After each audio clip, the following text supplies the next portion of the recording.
What is going on, Boston Celtics fans? I am your host of Celtics Today by Chat Sports, Allie Barefoot, and we have a lot to unpack on today's show, including last night's dominant win over the Utah Jazz, 126-97. We're going to break down some of those top players in that game. We're also going to be talking about some Jayson Tatum rumors and some possible trade rumors that Brad Stevens will want to listen to.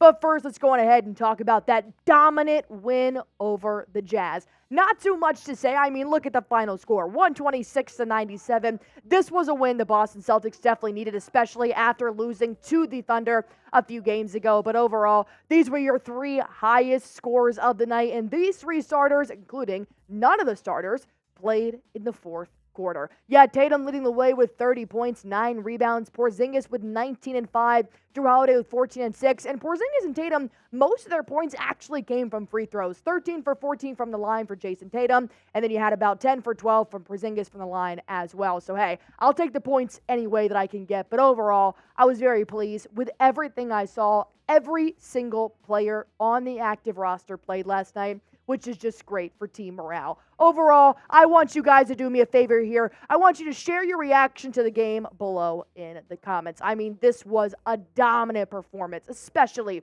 after the Celtics just recently lost a game. So the Celtics beat Utah Jazz pretty bad. Go ahead and comment your reaction down below. Mine is probably just not surprised.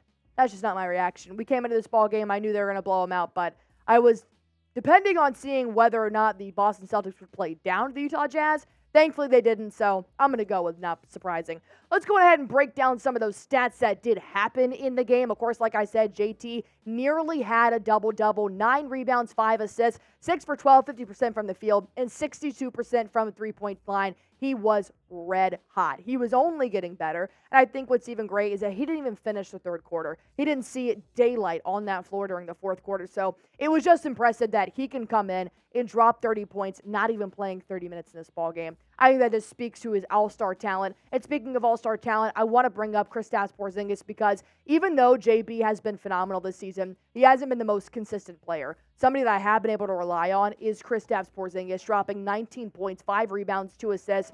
I've always preferred Kristaps Porzingis to have more rebounds night in, night out than Jayson Tatum, but I understand that's the way Tatum plays, and KP's got a lot of other things to do. But overall, 5 rebounds isn't terrible. And then we're going to go on ahead and break down another player's stats here in just a few moments. And I think Allie, that's... I wanted to jump in here if you don't mind. Yeah. I am, obviously looking at a situation where O'Shea Brissett, out of all of the Celtics bench pieces that have been trying to eke their way into the lineup, this box score doesn't look crazy by O'Shea Brissett. Right.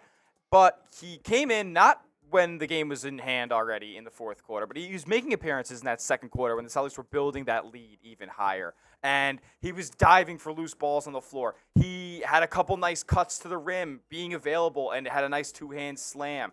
He was just playing like he wanted to increase his role on this team tonight. And I just want to give O'Shea Brissett his flowers real quick because he played really well. I mean, 6 minutes, 6 points in 17 minutes is not bad at all. It's not like he was taking shots outside of his comfort zone. He wasn't trying to go crazy or anything like that. He played a really sound basketball game, and I enjoyed what I saw at O'Shea Brissett tonight. He was one of those guys who we acquired this offseason who wasn't going to be anything crazy, but I thought he could find his way into this lineup, and I'm glad he's kind of finding his footing now. Absolutely. And Al Horford didn't play against the Jazz. Obviously, he was out for rest. And so that first TV timeout for the Celtics is usually Sam Hauser comes in and Al Horford comes in to relieve Kristaps Porzingis. But instead, O'Shea Brissett was one of the first players to come off the bench, which I think speaks highly of Joe Mazzulla's thoughts on Brissett. I agree. I mean, I think he's become somebody who, and he played great defense tonight, don't get me wrong. He was hounding the Jazz wings. Hopefully he can do that against higher level wings down the rest of the schedule. But I liked what I saw from O'Shea tonight. He was one of it was a game that stuck out to me throughout his Celtics tenure so far because there hasn't been a ton of those yet. Well, overall, 13 Boston Celtics players played against the Utah Jazz, including the entire bench. So I need you guys to go on ahead and comment down below. Even if you didn't watch the game, go on ahead and take a quick look at the box score if you didn't see any of the stats that we provided just before this. And comment your MVP of the game against the Utah Jazz. It was a great team win. This is definitely going to help the Celtics moving forward with that win under their belt. Comment your MVP down below. And while you guys are at it, go ahead and hit that sub button for me. At this moment, we're currently at 22,435 subs. We're trying to get to 22,500, but we need your help. For more Celtics dubs all season long, hit that sub button because you guys know the drill. Sub for Celtics dubs. And while you guys are at it, I'm going to tell you guys about PrizePicks. It's the #1 daily fantasy sports app in my phone and in America's phone. And there's a reason for that, guys. All you have to do is pick between 2 to 6 players and pick more or less on their projected stats. You can literally win up to 25 times your money on any entry. And what's even better about this is that, take it from me, I am not somebody that likes to put money down on games. It's just never been my thing. Ever since PrizePicks came out, I am obsessed. I love playing this. I play it probably more than I should. Why? Because the math is already out there for you, and it takes less than 60 seconds to make your picks. It's nothing fancy. It's just more or less. I do have C.J. Stroud for the last regular season NFL football game on Sunday. I have C.J. Stroud having more than 257.5 passing yards, and I have Michael Pittman Jr. having more than 109.5 receiving yards, because if you see that little demon, that's a PrizePicks promo, which means it's going to be a harder pick but a higher payout. If you see the green version of that guy, he's a goblin, and it's not as much of a payout, but it is an easier pick. These are my picks, but how about yours? All you have to do is go to prizepicks.com/CLNS. Use promo code CLNS for a first-time deposit match up to $100, and you're going to watch yourself win some real money in real time. Well, like I said, we got 2 major topics to talk about here on Celtics Today by Chat Sports. The first one is Colin Cowherd seems to be dissing Jayson Tatum. I mean, hey, they're always going to hate you when you're at the top. And the second one is Kelly Olynyk finally came back to TD Garden, but not in a Boston Celtics uniform this season. However, could he be in a Boston Celtics uniform by the end of this year? We're going to break down a possible trade and what Kelly Olynyk had to say about that trade. But first, we're going to get to Colin Cowherd, what he had to say about our MVP All-Star.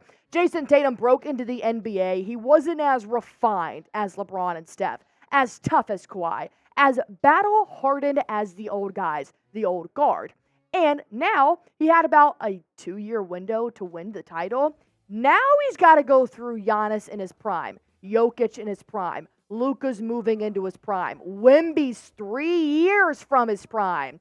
It's SGA now into his prime, and I'm not sure he's as good as any of those guys. So Tatum was not ready when he first got into the league, not as good as the old guard, and now he's not as good as the young guard.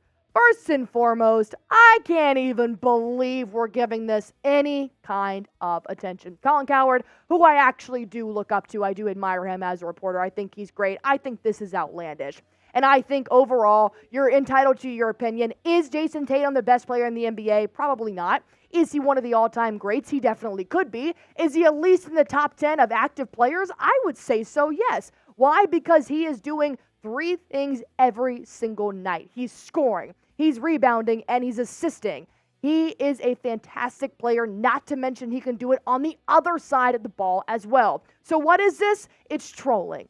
This is to stir the pot. This is what Colin Cowherd is doing, and you know what? Keep it coming. Going ahead and light the fire under Jayson Tatum that he needs on his way to banner 18, because if you look at what Jayson Tatum has done in his career, I think it's not fair to look at him and say that he's not one of the greats, or that he can't be one of the greats, or that he's not in the conversation of the Giannis and the Kawhi and the LeBron James. Look at what he's done in his short career. And think about this. He's 25 years old. What do you mean the young guard, Colin Cowherd? He is a younger player in the NBA, in my opinion.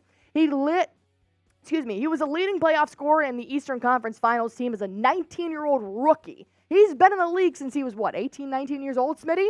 He's a 4-time All-Star, 2-time All-NBA first-team player, and he's a 1-time All-NBA third team. He also reached the 2022 Finals and the Eastern Conference Finals in 4 of 6 seasons. And the way their record is looking right now at the point this video is being made, they can be on their way to the postseason as well. So look, overall, I don't know any other NBA player right now that is receiving as much trolling as Jayson Tatum is than LeBron James. And I mean, we all know he's Skip Bayless's favorite player, so I guess Colin Cowherd is going to be on Jayson Tatum's tail, and that's fine. Everybody's totally entitled to their opinion, but I'm just saying what Jayson Tatum does night in, night out, I don't think that you can really put those stats up to what Colin Cowherd is saying, because if you look at what Tatum is doing, he's the only player 27-9, averaging on great efficiency on both sides of the ball with the best record.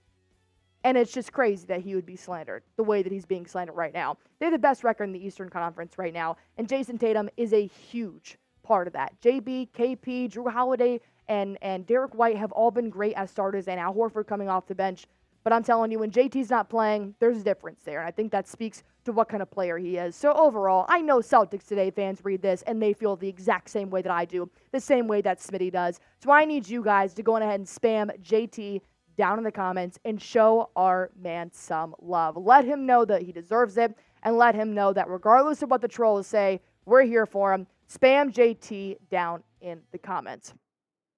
And speaking of talking about the Boston Celtics, there may be a new addition to the Boston Celtics by the end of the 2023-24 NBA season. And of course, this would be a familiar face heading back to Boston. Kelly Olynyk, of course, Smitty and I have talked about this numerous videos in the sense that we want Kelly Olynyk to come back to the Boston Celtics. But Kelly finally got to speak out ahead of his matchup against the Boston Celtics in TD Garden, and Kelly had nothing but great things to say. He said, look, I've heard it. It's kind of like whatever happens, happens. If you're on Utah or Boston or wherever, you're putting your best foot forward to try and help that organization succeed and accomplish their goals. They're really good. I mean, really, really good. They've been good for a long time, but I think they've grown into this powerhouse in the NBA's Eastern Conference. Kelly Olynyk, I don't see a single lie in that entire sentence, but I think that's the best way to look at these trade rumors is, look, Kelly Olynyk is going to help whatever team that he's on. Do I wish he was on the Boston Celtics helping us out? Absolutely. But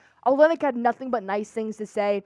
And it's tough because Olynyk did come in and play the Utah Jazz last night, and he didn't have the best game against Utah Jazz, but in his defense, nobody on the Utah Jazz seemed to have a good game. Olynyk only played 14 minutes coming off the bench. He had 6 points and 1 rebound, and including one very ugly three-point shot. But nonetheless, that wouldn't be Olynyk's role for the Boston Celtics. It would essentially just be somebody coming off the bench to give Al Horford and KP some rest. But we've been over this, guys. A trade wouldn't be easy. And, this is something Kelly Olynyk understands, something Brad Stevens understands. The only way that I think that would essentially help us in the long run is the fact that former Boston Celtics GM Danny Ainge is now over there with the Utah Jazz. And that could be a little bit of a leg up because we've brought this trade up before. This is nothing new you guys haven't seen. But for Kelly Olynyk to come to Boston Celtics and not give up one of our starters because he is a pretty hefty salary, we would have to use the trade player exception from Grant Williams. We'd have to go and receive somebody that matches that, like Otto Porter Jr. from the Toronto Raptors. We'd give them a second-round pick and Grant Williams TPE. Then we'd have to flip that whole thing, and we'd end up giving we'd end up getting Kelly Olynyk and Micah Potter to the Boston Celtics, but we'd have to give up Luke Cornett, that Otto Porter Jr. pickup, and then O'Shea Brissett. And, Smitty, tonight we saw O'Shea Brissett. He was a great addition coming off the bench, last night. And Kelly Olynyk didn't have the best game against the Boston Celtics, but this will be a pretty hefty trade. But it's really nice to know that Kelly Olynyk would like to come back to Boston at some point, and he knows that they're an Eastern powerhouse. And at this point, who wouldn't want to play for the Boston Celtics is probably the bigger question. But knowing that he could be available in the buyout market does help Brad Stevens and the Boston Celtics be like, look, if we do have the best people on our team right now to help them get Banner 18, then Kelly Olynyk could be there at the end of the 2023-24 NBA regular season. Hopefully, we'll have some jewelry on our fingers to help us get Kelly Olynyk after that as well. But go on ahead and type it down below. Should the Celtics make a move for Kelly Olynyk? Go ahead and type Y for yes, type N for no. I've read your comments in the past on our Kelly Olynyk stuff, but now hearing from the big man himself, let me know what you guys think. Type Y for yes, type in for no down below. And like I said, go on ahead and hit that sub button for me. Anything that happens with Kelly Olynyk, any kind of Jayson Tatum slander, which is not tolerated here, we're going to talk about it. Anything you guys need to know about the Boston Celtics, you will find here at Celtics Today by Chat Sports. So hit that sub button for me.